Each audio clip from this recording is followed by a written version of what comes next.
dai wayansu mutane idan suka ga mace da kuɗi ko wani abu sai a ce a'a iskanci take yi. Har yanzu ban ga wanda ya fito ya ga namiji da kuɗi ko kuma yana sana'a a ce mishi wai wannan yawo kuɗin da yake da shi ai yawon iskanci yake yi yawon kaza. Ban taɓa gani inda aka ga namiji a private jet ko kuma namiji a business class aka ce mishi ɗan iska ne yana yawo ina kike samun kuɗi ina kake samun kuɗi. Ban taɓa ji ba, ban taɓa ji inda aka faɗa haka ba. Amma mace yanzu zaki yi ta tun da safe kina yawo in order my kaza gashi kaza kana ɗinki kana waye kana dan samun kuɗin ka, dole ka ji daɗin kuɗin da ka samu because kayi aiki ne ka samu.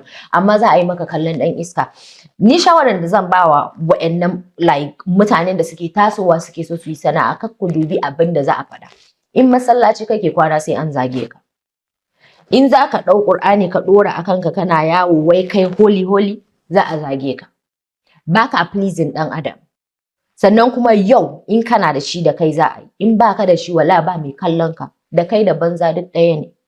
So gwara a zage ka, ka san me kake yi, da a zage ka baka da abin da za ka yi.